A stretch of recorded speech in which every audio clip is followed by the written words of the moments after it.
Hello and welcome. This is my new villager vending machine design. This thing is exactly the same as the last one, 15 villagers. You can change them as you wish. And one thing I took from one of you guys' comments is that you had been able to place them side by side, or shoulder to shoulder rather, by using water. And that would work, of course, but I figured water's a bit slow. So I came up with this rail system right here, which essentially by pushing the rails, it will automatically choose the direction to the side, and I will then be able, as in this system, I will then be able to choose exactly which cell the villager is supposed to be sent back in. But let's just get down to the manual, select the wanted villager in the lectern, so I want number 5, for example. Push the button. There we go. Villager appears. I don't really like him much, so I'm gonna select the new one, push the button again, and there we go, magic.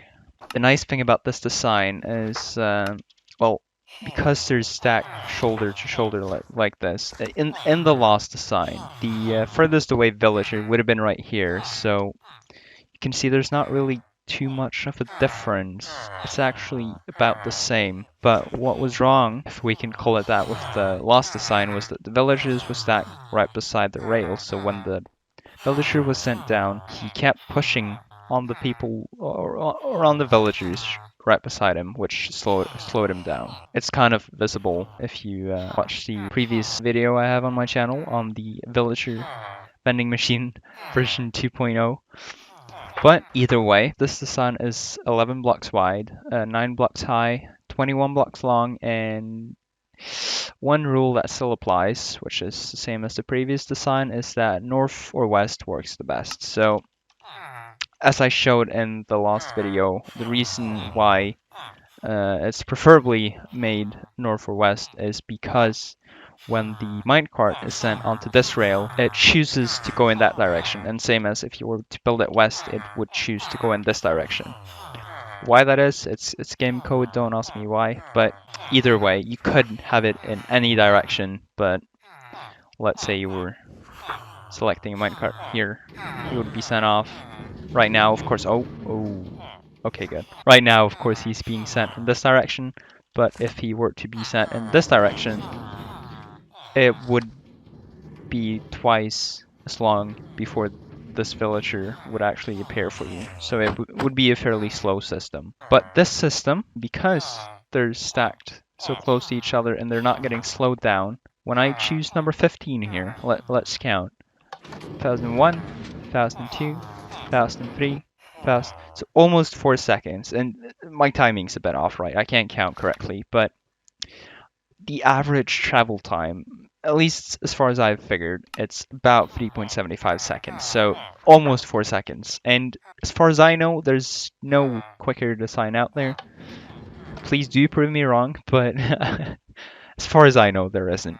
And it's not that resource heavy. I've fit everything you'll need right in this shulker box right here, so it's not too bad. Back to this. So this works any direction. It's actually really interesting. For some reason, Minecraft prefers the rails to be curved when there's a possibility to be curved. And when I push it back, this one wants to go straight and this one wants to go straight. But either way, this works in all directions. So as I said, you could potentially build this in all directions. The only downside, of course, would be the villagers using a long time to travel to the end of the system and back before they get to you. And this part of the design I've integrated on the top here. So how this works is this design does the same thing as the previous one, where if you collect or send off number 4, number 4 will be right here. The system has not yet really realized that this cell is missing a villager in a way. So what happens now, if I push the button selecting, for example, number 5, is that this redstone line is going to trigger, pushing only this line of rails back, because it's the only place the piston is not extended, and therefore it's not going to be able to push. And then when the village comes down here, it's gonna send this piston like so and keep the villager right here. so that was a stupid idea. But either way, I'll show you that in practice right now. The important thing is that the system doesn't actually open any other cells when I push the button, and it's not quick enough to actually be able to push those rails, so therefore that one doesn't open. The other two parts of the circuit is fairly easy, so this, as I just showed you, whenever there's a villager, this cauldron is down, powering this piston, keeping this cell closed, essentially. And the selector circuit right here is exactly the same as the previous one. Only difference is that it uses pistons instead.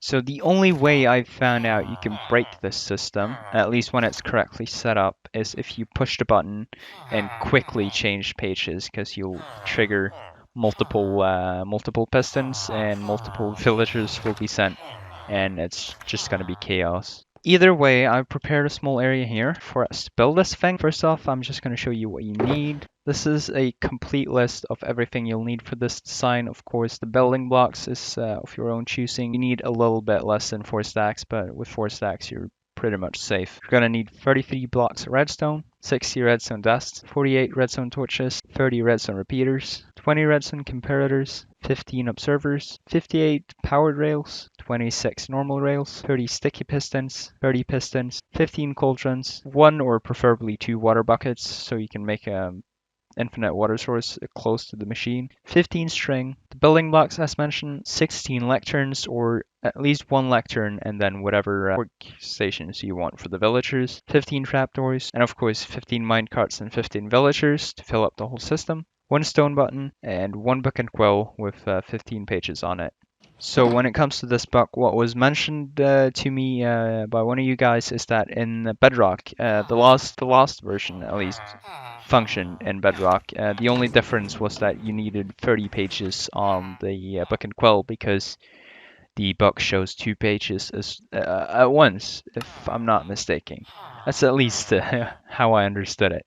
But either way, we'll start off by choosing where we want the actual trading hall to be, or the interface as I like to call it. In my case, I want that to be right here. So on the lectern, you'll need a block on the left side and a block on the right side, like so. So what we can start doing is placing in where the rails will go. So behind the lectern, we're going to go 2 blocks down and then have 2 blocks, 1 block down, and then 1 more block down. But at that block, we're going to place a block of redstone.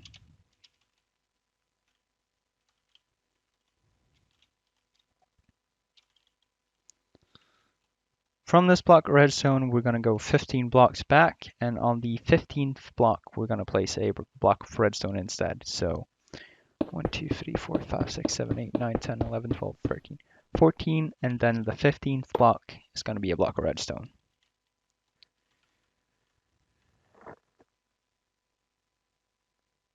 Then all the way along here to right here, before this redstone block, we're going to have redstone blocks.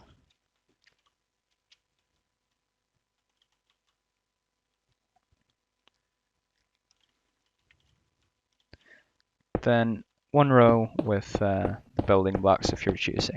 Now we go 2 blocks out right here, remove the middle block, go 1 block down into the side, 1 more block and down to the side, and then 1 block up to the side. Then make this pattern all the way along, 15 blocks in total. So to get to the top part of this thing, we're going to need a transparent block right here, so it could be an upside down stair or whatever. But for me, it doesn't really matter if you can see some of the redstone, so I'll just leave it glass. And on the next block up and to the back, we're going to place a redstone block, and then we're going to have a normal building block here, and then follow these blocks all the way along. In total from here is going to be 16 blocks. So it's going to overlap this with 1 block. On the inside here, we're going to have blocks of redstone all the way along as well, from this block to this block right here, like so. Now we could have done this earlier, but we're going to need redstone torches all the way along these blocks and all the way along these blocks, like so. Then on the back here, we're going to have repeaters all the way along here and repeaters all the way along here set to 2 ticks, like so. Then we're going to place building blocks all the way along here, like so, as well as on top of all of these redstone torches. Then we're going to have redstone dust on top of these 2 lines of blocks, like so. And to finish this part, we're going to have redstone torches on the back of these blocks right here. Now to make this little part a little bit easier to follow, we're going to place in the redstone while we place the blocks. But behind this block, we're going to have a redstone dust. We're going to lead this down here to the side and down, and then back and down, and have a block right here as well. And here, so we get this shape right here. Redstone dust on these 3 blocks, then a redstone torch on the side of this, a block on top, and then a redstone torch on the back of that, and blocks on top. And these are going to go all the way down, counting 15, like so. To the actual output from the lectern, we're going to go 1 block out to the side right here, have a comparator facing outwards, block, go 2 blocks down, and 1 to the back, place the redstone dust inside of that, and then continue this pattern with a comparator out of this block into a block, powering a redstone dust below it, then a block on the side of that, like so. Then a comparator taking output from that into a block, powering redstone dust below it. And when we come to the end here, it's just a matter of doing this and placing a comparator right here. And it's really important that this comparator right here is set to subtract mode. Now from this part right here, we're going to go 1 more block down and in, looking like this. And then we're going to follow these blocks all the way along until we stop right here. Then we're going to need 1 block here. Now we'll have redstone dust running all the way along here, a redstone torch on the side, and then a redstone dust going into the comparator. Now let's try and get some rails in. First of all, easiest place to begin is placing powered rails all the way along down here. And on the end here, just to keep it in place, we're going to have another rail just at the end. Then placing these, we're going to need to have some normal rails to place on top here, just to make it follow the shape. So placing 2 powered rails like this, placing a normal rail on top, then another one, and then just going back with powered rails. And when you come to the end here, it's just doing that and then removing all the normal rails all the way along. Now alongside here, on top of these redstone torches, is where your sticky piston is going to go. So they're going to face this direction and run all the way along, like so. Should not have any mob spawning on this. Of course, light it up, but use transparent blocks in front of these pistons as well. Then you can take whatever workstation you want the villagers to use and place them all the way along here. Now we're going to come along the back side here with our string and place string all the way along on these redstone blocks. Make sure you didn't miss any.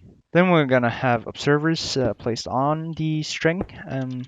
So in this direction, we're going to have blocks on the back of these observers all the way along like so. Then we can take out some more sticky pistons and place them all the way along here facing upwards. Now you can place down all your comparators on these blocks right here facing this direction. Then the default position of the cauldrons is going to be up here, so you just place cauldrons all the way along and then fill them with water. Then we're going to have our normal pistons facing this direction all the way along on top of these observers. As a side note, I forgot to remove this, but that is just simply done by doing so. And if you want to be certain no one escapes, just place a block right there. Now, as to placing down all the remaining rails, we're going to have a normal rail right here, a powered rail right here. Momentarily, just remove this lectern, have some rail here just to make it connect. Then we're going to have a powered rail here, here, and then just run powered rails until there is no power, which happens after, of course, 8 blocks. So after that, just run normal rails all the way along. And placing back the lectern shouldn't be an issue now. Now we're going to have normal rails running all the way along here. But when you reach the end here, just have a rail right there before you place this one so they don't connect like this. Now place in trapdoors on the top of these pistons all the way along. And then normal pistons facing this direction alongside these blocks. Now I'll show you how you fill this thing up with villagers. So the nice thing about this is you can basically just push the villagers up here. What I'm going to do first is replace this block with a transparent block, so just have it gloss instead. So what you can do then is just go 2 blocks down right here, and 1 more block down, and then run along a powered redstone rail. And of course this redirected, but I can simply fix that by doing that. Whenever a villager is sent by right here, he's just gonna stop right here. As long as you don't have a villager already out here, it's not going to be any issue just sending a villager here. Then you can just select the next cell or not have a book here, which will select none of the cells, and just push the button, which I forgot to put. 1 button here, by the way, and he'll be sent to the next cell. Only issue you might see though is that if I were to place redstone dust all the way along, at this point in time, all of these pistons would extend, which isn't gonna work for us. It's gonna ruin the system. So what you'll have to do is for each villager you add to the system, you place one redstone dust. So we're starting off with one. He goes in. When he's there, we're sending the next one in. We need one more, and then so on and so on. But I'll show you how we do that right now. So we'll start off by just sending our first villager into the system. So without having a book in this lectern, whenever I push a button, of course this is gonna let that signal through, but there's no output because there's no book, so none of the pistons will retract. But let's just send him through. Oh,